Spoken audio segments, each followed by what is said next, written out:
नमस्कार। आज मैं छत्तीसगढ़ की जो नई राजधानी है नवा रायपुर अटल नगर, इसके मंत्रालय के पास स्थित जो दो तालाब है, पहले तो एक ही तालाब था लेकिन बाद में इसे एक बीच में सड़क बना के और इसे दो तालाब बना दिया गया। आप देख सकते हैं कि यह तालाब कितना स्वच्छ और सुंदर है। पानी बिल्कुल एकदम स्वच्छ है और अभी धीरे धीरे हवाएं चल रही, ठंडी ठंडी हवाएं, और पानी की आप लहरें देख सकते हैं कितनी सुंदर लग रही हैं। और सुबह का मौसम है, करीब 6:30 बज रहे हैं, धूप बहुत अच्छी निकली हुई है। आज मेरा इस वीडियो का मकसद यही है कि जो भी ऐसे हमारे तालाब हैं और या अन्य जो जलाशय हैं, चाहे वो नदियां हों, समुद्र हों, आपके घरों में और आसपास में जो भी छोटे छोटे तालाब हैं, उनको स्वच्छ रखें। उनको स्वच्छ रखना हमारी ही जिम्मेदारी है, क्योंकि आज जैसा कि आप देख रहे हैं कि पृथ्वी पे एक से एक राक्षस उत्पन्न हो गए हैं। राक्षस मैं इसलिए बोल रहा हूँ कि अभी पिछले महीने आपने देखे होंगे कि बिहार के बक्सर और उत्तर प्रदेश के गाजीपुर ज़िलों में जो गंगा नदी में लाशें मिली हैं, वो किसी मनुष्य द्वारा नहीं किया जा सकता। वो मनुष्य के रूप में हमारे पृथ्वी पर राक्षस ही हैं। और ऐसे राक्षस जो मतलब आज भी इस 21वीं शताब्दी में कहें तो इस तरह से उनको समझ नहीं आता कि हमारे जलाशय ही हमारे लिए प्राणदायक हैं, जिनके कारण ही हमारा प्राण इस पृथ्वी पे मतलब हम जिंदा हैं, और वही जलाशय ही हैं जिसके कारण हम जिंदा हैं। और उसको भी इतनी बेरहमी से उन्होंने गंदा किया है, इतनी नालायकपन से गंदा किया है कि मेरा दिल दहल गया वैसी चीज़ों को देख के। क्योंकि ये जल ही है, जलाशय है, जिसके कारण से पृथ्वी पे और मतलब जीव जंतु, अनेकों जीव जंतु, चाहे वो मछलियाँ हों, समुद्री जीव जंतु हों, तालाब जल जलाशयों में रहने वाले अनेकों जीव जंतु हों, या सबसे बड़ा जो यदि माना जाए तो अपने आप को जो बुद्धिमान कहता है इस पृथ्वी पे, वो भी इस समय सिर्फ इन जल के जलाशयों के कारण और स्वच्छ हवा के कारण ही जिंदा है। लेकिन उन जलाशयों को भी गंदा जिस तरह से इन राक्षसों ने किया है, इन राक्षसों को सच में मौत के घाट उतार देना चाहिए। और इन्हें ऐसे मौत के घाट नहीं उतारना चाहिए, इन्हें बिना पानी के तड़पा के मारना चाहिए, तब जाके इन्हें समझ में आएगा।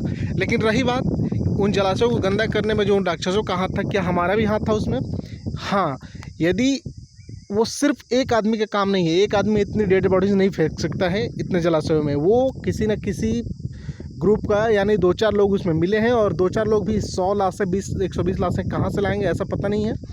लेकिन वो कहीं ना कहीं ऐसा मास जो डेथ हुई होगी, एक साथ हॉस्पिटल में हो सकता है या किसी एक गांव में हो सकता है, तो वहाँ से वो लाशें लाके और ट्रक में भर के और किसी भी अन्य गाड़ियों में भर के वो ला के फेंका गया है, न कि एक आदमी गया और लाश को फेंक दिया। तो इसमें उन लोगों की भी जिम्मेदारी है, जिस गांव से, जिस शहर से, जिस हॉस्पिटल से ये लाशें निकली हैं, और उन लोगों की भी जिम्मेदारी है जो देख के भी वो चुप हो गए। उन्हें किसी न किसी तरीके से पुलिस को, प्रशासन को या अपने गांव के आसपास में इन्फॉर्म करना चाहिए, और इस तरह से ये लाशें गंगा में नहीं फेंकी जानी चाहिए। मैं इस पर बहुत दुखी हूँ, और शायद मुझे उम्मीद है कि आप भी दुखी उतने ही होंगे जितने कि मैं हूँ, या हो सकता है मुझसे ज़्यादा भी दुखी हो। तो मेरा आग्रह आप सबसे यही है कि ऐसे तालाबों को, ऐसे जलाशयों को संरक्षित किया जाए, जल का संचय किया जाए, जलाशयों को संरक्षित किया जाए, बचाया जाए, जिससे कि हम और हमारे साथ साथ इस पृथ्वी पे अनेकों करोड़ों जीव जंतु बच जाएं, और इस पृथ्वी का वातावरण का जो संतुलन है वो बना रहे। ऐसा ना हो कि हम अपने इस संतुलन को खो दें और हमारी मौतें और हमारे आने वाले जो बच्चे हैं या अभी जो बच्चे हैं उनकी मौतें हमारे सामने ही तड़प तड़प के हो जाएं, या उनके सामने हमारी मौतें तड़प तड़प के हो जाएं। तो ऐसा नहीं होना है, ऐसा नहीं करना है, और हमें अपने इन जल को और जलाशयों को बचाना है। तो मैं आपसे आज आग्रह करता हूं कि आप, यदि ऐसा कहीं भी होगा, क्योंकि आप लोगों ने बहुत सारी जगह देखा होगा, आप सब लोग ट्रेन में, हवाई जहाज़ में या फिर बस में और अपने कार में सफ़र करते हैं, बहुत सारी जगह पैसे जाते हैं, तो आप लोगों ने देखा होगा कि बहुत जगह नल खुले हैं, पानी गिर रहा है, कोई रोकने वाला नहीं है, कोई बंद करने वाला नहीं है। रेलवे स्टेशन में प्लेटफॉर्म पे खड़े हैं और पानी देख रहे हैं, बहुत बेतहाशा पानी बहता है, लेकिन कोई भी जाके प्लेटफॉर्म क्रॉस करके उसके बंद नहीं करता है। तो ऐसा कदापि न करें। कभी आप जाते होंगे तो बस स्टैंड पे देखते हैं टैप खुला हुआ है, ऐसा कभी ना होने दें। आपकी जिम्मेदारी है, आप उस टैप को जाके बंद करें, तुरंत बंद करें, बिना किसी संकोच के बंद करें। ऐसा नहीं कि आपको मतलब उसमें संकोच करना है। बहुत सारे लोगों को शौक़ है कि ठीक है वीडियो बना के बंद, आप वीडियो बनाइए, उसका शौक़ करिए। कम से कम आपके उस टैप को बंद करके वीडियो बनाने से और वो वीडियो सर्कुलेट होने से लाखों लोग, यदि हज़ारों लोग या सैकड़ों लोग भी समझ सकते हैं, तो उन्हें समझाने की ज़रूरत है, उन्हें दिखाने की ज़रूरत है कि नहीं देखो ऐसा नहीं होना चाहिए। लेकिन फिर भी मैंने देखा है कि बहुत सारे जगह ऐसा होता है और लोग संकोच करते हैं कि कौन जाके बंद करे, क्यों बंद करे, हमारा क्या जाता है उसमें। घरों में पानी की टंकियाँ ओवरफ्लो होती हैं, दूसरे के पानी की टंकियाँ ओवरफ्लो करती हैं, हम जाते हैं उसी सड़क से उसी रास्ते से, देख के उन्हें बताते नहीं हैं कि भाई आपके पानी की टंकी ओवरफ्लो कर रही है। जबकि जिसकी पानी की टंकी ओवरफ्लो कर रही है उसे भी पता होता है कि हाँ हमारी पानी की टंकी ओवरफ्लो कर रही है, लेकिन वो भी संकोचवश और जो भी मतलब अज्ञानतावश वो बंद नहीं करते हैं। तो ऐसा कभी नहीं करना है, क्योंकि यह जल और जलाशय ही हैं जिसके कारण हम लोग पृथ्वी पे जिंदा हैं। तो मेरा पवन तिवारी, और मैं एक संस्था का संस्थापक भी हूँ, भू संरक्षण संस्था है हमारी, और मैं उस संस्था के संस्थापक होने के नाते और व्यक्तिगत रूप से भी मैं आपसे आग्रह करता हूँ कि ऐसे जलाशयों को और जल को संरक्षित करें और जल का संचय करें, जलाशय को संरक्षित करें। और आने वाले अभी 1-2 महीने में आप देख रहे हैं बरसात आने वाली है, तो बरसात में यदि आपके घरों में संभव हो तो बरसात में उस वर्षा के जल का संचय करें। वर्षा के जल का गाँव में बहुत अच्छी तरीके से संचय हो सकता है। वर्षा का जो जल है, अपने गांव में सबके पास ज़मीन की कमी नहीं होती है। ऐसा नहीं है कि शहरों में जैसे 20 बाई 20 में भी लोग दिल्ली में घर बना लिए हैं, 20 फीट बाई 20 फीट में, तो गांव में ऐसा नहीं होता है। गांव में सबके पास करीब 50, मतलब समझ लीजिए 50 बाई 50 तो मिनिमम तो होता ही है, इससे ज़्यादा ही होता है। 50 बाई 50 वर्ग स्क्वायर फीट बोलें, फीट नहीं बोलें, वर्ग स्क्वायर मीटर या फीट बोलें, तो उसको ज़्यादा ही होता है ज़मीन।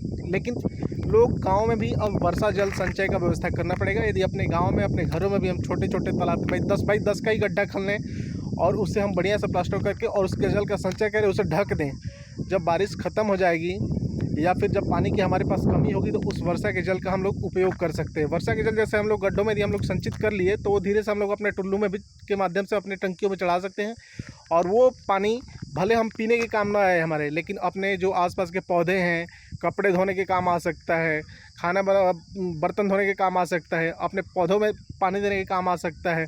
तो इन सब कार्यों में वो वर्षा का जल संचय करके हम कार्यों में ला सकते हैं।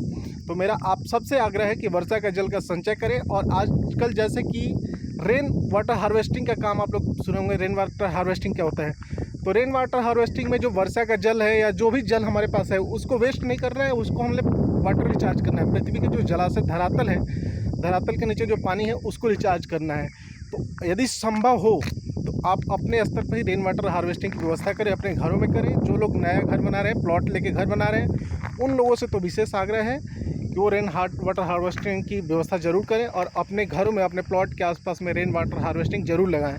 तो मेरा अंत में आप सबसे यही आग्रह है कि किसी भी तरीके का जलाशय हो उसका संरक्षण करें, जल का संचय करें, जल का एक भी बूंद व्यर्थ नहीं जाना चाहिए, इतना कोशिश करना चाहिए हमें। लोग कहते हैं कि पानी की वाटर की बोतलें आज बिक रही हैं। पानी की वाटर की बोतलें क्यों बिक रही हैं? आप सुनते होंगे कि जर्मनी में, अमेरिका में और कितने यूरोपीय कंट्रीज में पानी आदमी सरकारी नल से भी पी सकता है, लेकिन भारत में ऐसा नहीं है। जबकि भारत में इतनी पानी की अभी प्रचुरता है, ऐसा कमी नहीं है, लेकिन फिर भी हम अपने टैप का पानी नहीं पी सकते हैं। यदि हम रेलवे स्टेशन पे हैं या कहीं बस स्टॉप पे हैं तो उस टैप का पानी नहीं पी सकते, संकोच होता है कि ये गंदा होगा। आखिर ऐसा क्यों होगा? इसकी दशा हम ही लोग हैं, न कि किसी और ने की है। जैसे आज राक्षस गंगा नदी में लाशें बहाए हैं और पानी को प्रदूषित किए हैं, वैसे ही हमारे समाज के कुछ लोग हैं जो पानी को गंदा किए हैं। और उस कारण से हम अपने सरकारी जो हमारे नल हैं, सरकारी मतलब जो बस स्टॉप पे, रेलवे स्टेशन पे या कहीं भी, उस नल का पानी हम लोग नहीं पी सकते हैं। हमें पानी बॉटल बंद जो पानी है 20 रुपये, 25 रुपये या 15 रुपये का 1 लीटर खरीदना ही पड़ता है। ऐसा न हो, इसलिए मेरा आप सबसे आग्रह है कि पानी का एक बूंद संजो के रखिए, जलाशयों को संचय करिए, जलाशयों का संरक्षण करिए और जल का संचय करिए। यही आप सबसे प्रार्थना है, यही आप सबसे विनती है। धन्यवाद।